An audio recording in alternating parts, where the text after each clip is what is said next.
안녕하세요, 브라운입니다. 얼마 전에 페이스북에서 2019년 실적을 발표를 했습니다. 그래서 오늘은 2019년 실적을 발표하는 earnings call에서 나온 프레젠테이션 자료를 바탕으로 여러분들과 함께 페이스북의 실적에 대해서 한번 분석을 해보는 시간을 가져보겠습니다.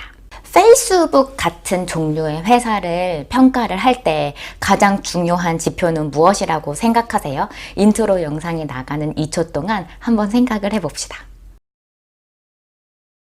페이스북 같은 회사를 평가할 때 가장 중요한 것은 바로 액티브 유저의 숫자입니다. 그걸 일개 개미인 제가 어떻게 아냐고요? 이건 사실 정답은 아니고 저의 추측인데 저의 추측의 근거는 바로 이 earnings release presentation에서 항상 가장 처음으로 말하는 것이 액티브 유저의 숫자이기 때문입니다. earnings call presentation은요, 실제 재무제표를 발표하기 며칠 전에 금융권의 뱅커들이랑 이제 온라인상 또는 전화상으로 만나서 한 분기의 실적이 어땠는지를 알려주는 세션입니다. 보통 CEO나 CFO가 그 프레젠테이션을 맡게 됩니다. 주식의 움직임에 가장 큰 영향을 미치는 것이 이렇게 큰 인스티튜셔널 인베스터들이기 때문에 이들에게 보내는 프레젠테이션에서는 이제 회사 실적에 있어서 가장 중요한 정보만을 이제 쏙쏙 뽑아서 알려주게 됩니다. 재무제표에 들어가는 정보는요, 회계 기준에서 요구하는 것들을 다 넣어야 되고 그 외에도 또 말하고 싶은 것도 또 넣어야 되기 때문에 재무제표는 보통 거의 100페이지 이상으로 이루어져 있는데요. 이렇게 earnings call presentation은 한 20장 안으로 축소된 아주 알짜배기 정말 중요한 그런 숫자들만 딱 예쁘게 포장을 해서 보여주기 때문에 재무제표가 읽기가 너무 힘들고 어렵다면은 그 earnings call presentation을 보는 것도 아주 쉽고 좋은 방법입니다. 그렇다면 데일리 유저 숫자로 시작을 하는 earnings call 프레젠테이션을 한번 보겠습니다. 제가 링크로 프레젠테이션 PDF 파일을 달아놓을 테니까요. 자료 보면서 공부하는 기분으로 들으세요. 2019년 4분기 데일리 액티브 유저는 1,657 million으로 이것은 바로 한 16.5억 명에 해당하는 숫자입니다. 2019년 4월 기준 전 세계 인구가 77억이라고 구글에 나와 있어요. 즉 페이스북의 데일리 유저는 전 세계 인구의 22% 정도에 해당하는 사람들입니다. 엄청나게 대단한 숫자이죠. 그리고 또 그래프에는 monthly active user 대비 데일리 유저가 얼마인지도 나와 있어요. 2017년부터 2019년까지 66%로 굉장히 컨시스턴트한 것을 볼 수 있습니다. 즉, 한 달에 한 번 이상 페이스북에 로그인을 해서 페이스북을 보는 사람들 중에 66%는 그것을 매일매일 한다는 뜻이죠. 우선 액티브 데일리 유저를 페이스북이 어떻게 디파인을 하는지를 짚고 넘어가겠습니다. 깨알 같은 글씨를 보면은요, 데피니션은 10K를 참고를 하라고 나와 있어서 제가 가서 복사를 해왔는데요. We define a daily active user as a registered and logged in Facebook user who visited Facebook through our website or on mobile device or used our messenger application and is also a registered Facebook user on a given day. We viewed daily active users and daily active users as a percentage of monthly active users as measures of user engagement on Facebook.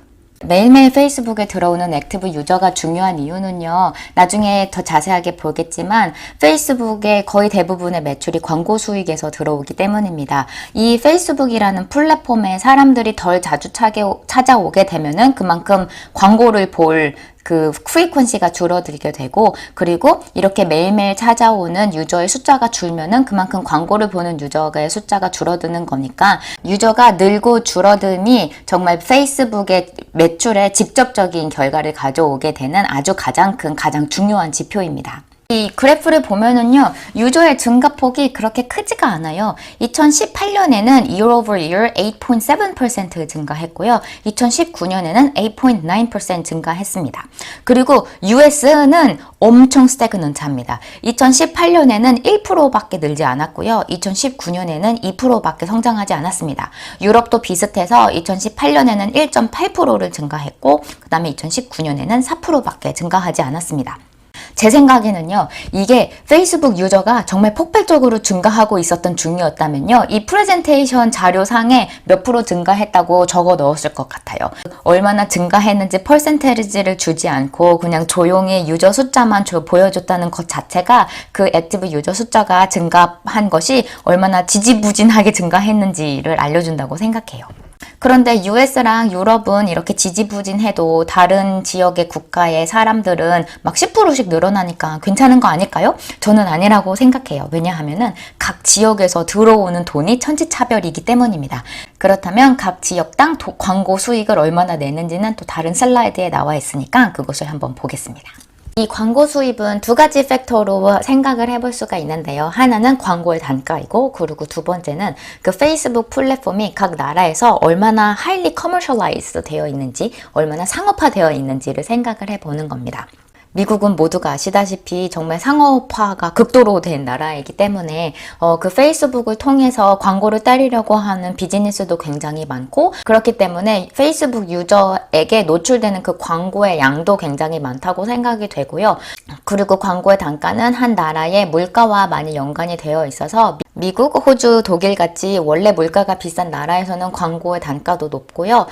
아시아나 남미, 아프리카처럼 원래 물가 수준이 좀 낮은 국가들에서는 그만큼 광고의 수입이 좀 줄어들게 됩니다.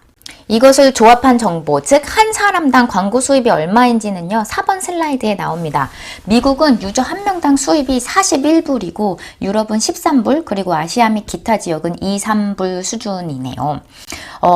그래서 미국이랑 유럽에서의 유저 숫자가 늘어나는 것은 페이스북에 있어서는 가장 큰 요소입니다. 이제는 포화가 거의 다 되었는지 이제 엄청 지지부진하고 있죠. 그리고 한 사람당 광고 수입 곱하기 그리고 액티브 유저가 얼마인지를 조합한 정보가 슬라이드 9번에 나옵니다. 바로 각 지역당 매출이에요. 미국은 유저 숫자로는 전체의 11%밖에 되지 않지만 매출의 49%를 차지하고 있습니다. 미국에서는 흔히요, 페이스북을 사용하는 사람들이 중년층 이상인 걸로 알려져 있습니다. 젊은 사람들은 페이스북을 열심히 하는 사람들도 없고, 그리고 페이스북을 사용하는 것이 이제 더 이상 힙하고 쿨한 것이 아니에요. 중장년층에서는 거의 다 포화가 되었고, 그리고 젊은 층들은 더 이상 페이스북을 사용하지 않는다는 것이 한 1%, 2% 수준으로 밖에 늘지 않고 있는 액티브 유저의 숫자에서 잘 보여주고 있습니다. 사실 유저가 중장년층인 점의 좋은 점은요, 원래 나이가 많을수록 사람들이 돈이 많기 때문에 사실 돈이 가장 많이 쓰는 집단이 페이스북에 몰려있다는 사실은 정말 좋은 점이기는 한데요. 그래도 이제 장기적인 관점에서 액티브 유저가 정말 천천히 늘고 있고, 그리고 젊은 층들이 페이스북에 그렇게 옛날처럼 열광적으로 가입을 하면서 사용을 하지 않고 있다는 것이 좀 큰 문제가 될 것 같습니다. 이렇게 액티브 유저의 숫자의 성장률도 점점 줄어들고 있고, 그 다음에 일반 상식으로 생각을 해도 페이스북은 이제 쇠퇴의 길을 걸을 수밖에 없다라고 하는 생각이 들 이 시점에 또 페이스북이 점점 망해간다는 것을 알려준 숫자가 하나 있었는데요. 바로 earnings release에서 나온 operating income입니다. 슬라이드 13번에 나오는데요. 이게 분기별로 쪼개버려가지고 사실 총합은 모르는데 이것을 다 합쳐보면은요. 2018년에는 24,913이었는데 2019년에는 23,986으로 오퍼레이팅 인컴이 이제 작년 대비 떨어지게 됩니다. 특히 이것 때문에 이제 earnings release 한 날 페이스북의 주식은 거의 10% 가까이 뚝 떨어지게 됩니다. 사실 이게 그냥 원타임 드랍인지 아니면 앞으로 시작될 계속되는 하락 트렌드의 시작인지는 알 수는 없는데요. 다른 지표들도 다 그냥 그러니까 이 부정적인 전망에 무게가 실리는 거는 어쩔 수 없었나 봐요. 사실 2019년 오퍼레이팅 인컴이 확 줄어든 거는요, 원타임에 가깝습니다. 여기에 주석으로 아주 조그맣게 달려있고, 이제 10K를 보면 더 자세하게 나와 있는 내용인데요. 바로 페이스북이 이제 미국 정부한테 고소를 당해서 그 리걸 케이스에서 져서 벌금을 내느라 5 빌리언 달러를 내었거든요. 그것이 회계적으로 지출로 잡히게 되면서 오퍼레이팅 인컴이 뚝 떨어지게 됩니다. 그 5 빌리언이 없었다라고 하면은요, 물론 오퍼레이팅 인컴은 작년보다 훨씬 큰 수치였을 것 같아요. 사실 이 리걸 케이스에서 졌다는 것은요, 원타임 익스펜스이기는 해도요, 이제 비슷한 종류의 로스도 앞으로도 계속 따라올 것이고, 그리고 페이스북이 여러 가지 이제 정치적 사건에 많이 연루가 되었어요. 특히 2016년 미국 대선에서 러시아가 페이스북을 통해서 트럼프 대통령을 지지하고 미국의 민주주의를 방해하는 그런 광고들을 열심히 때렸고, 그 러시아가 서포트하고 있는 그 광고를 내보낸 것으로 인해서 많은 이제 사람들과 국회와 정부들한테 많이 미움을 받았고 이제 거기서부터 파생이 되어서 그 유저들의 프라이버시 문제라던가 아니면 세큐리티 관련된 것이라던가 아니면은 이제 그 심지어 정치적인 폴리티컬 캠페인에서 나오는 광고 수익까지도 이제 정부가 엄청나게 많은 큰 관심을 두고 있고 더 스트릭트한 로우 앤 레귤레이션을 만들어내고 있거든요. 그렇기 때문에 이제 페이스북이 운영하고 있는 그 리걸 인바이먼트가 점점 더 힘들어지고 있어요. 이제 앞으로 페이스북은 이제 프라이버시, 세큐리티, 뭐 폴리티컬 캠페인 이런 거 받는 거에 있어서 더 많은 관심을 쏟아야 되고 그러면 더 많은 지출을 거기다가 부여야 되고 그 다음에 뭐 정보 수집, 개인정보 수집 같은 거는 이젠 옛날처럼 자유롭게 막 모든 것을 정보를 수집을 해서 그것을 광고를 통해서 매출로 이렇게 이끌어 올 수도 없는 상황이에요. 그게 점점 힘들어지고 있어요. 그렇기 때문에 이 5빌리언은 원타임 익스펜스일지언정 그래도 이제 앞으로 페이스북이 처한 힘든 상황의 약간 시작점이라고 봐야 되나? 뭐 저는 그런 정도로 해석을 하고 있습니다. 근데 제가 계속 부정적인 얘기만 해서 느끼셨을지 모르겠지만 저는 페이스북을 그렇게 별로 좋아하지 않습니다.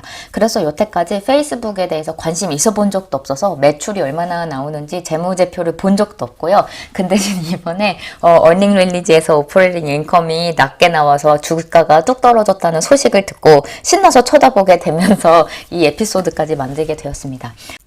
주식을 평가를 할 때 가장 기본이 되는 가정은요. 한 회사가 영원히 이 비즈니스를 지속을 시킨다는 것입니다. 근데 제가 생각할 때는요. 페이스북은 지금이야 인구의 22%가 페이스북을 사용을 하고 있지만은 우리 다 봤잖아요. 지금 인터넷 시대를 거의 한 20년 정도 가까이 살면서 뭐 옛날에 뭐 유니텔이고 하이텔이고 다 없어졌고 싸이월드고 프리첼이고 다 없어졌고 이제 앱이라던가 웹사이트가 이제 다 트렌드가 있어서 한때는 확 올라갔다가 그게 다 거품이 빠질 그럴 것들인데 그렇기 때문에 저는 페이스북이 어떠한 엄청나게 혁신적인 것을 하지 않는 이상 페이스북이 영원히 지속될 것이라는 그 가정부터가 좀 저는 잘못됐다고 생각을 하거든요. 페이스북이 뭔가 혁신적인 걸로 막 더 대단한 것을 만들어내야 하는데 그 제일 최근에 페이스북이 혁신이라고 내놓은 것이 바로 리브라라는 이제 디지털 커런시인데 원래 그 디지털 커런시에 참여하기로 했던 다른 회사들이 다 발을 빼는 등 그 리셉션이 그렇게 좋지도 않거든요.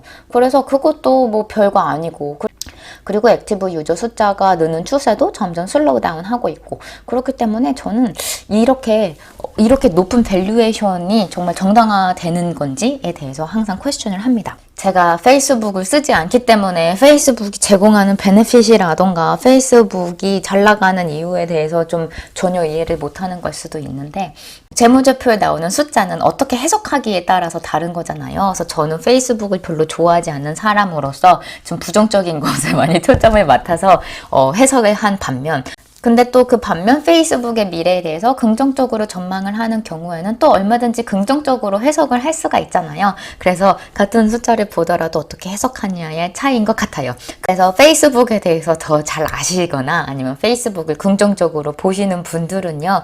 이 시청하시는 분들이 이제 코멘트 창을 통해서 조금 더 다양한 오피니언과 다양한 인터프리테이션을 받아가실 수 있도록 댓글로 적어주세요. 좀 활발한 공론의 장이 되었으면 좋겠습니다. 이제 2019년 실적이 다른 회사에서도 더 슬슬 나오고 있어요. 재미있는 재무제표 찾아서 다음 시간에 한번 분석을 해보겠습니다. 그럼 그때까지 안녕!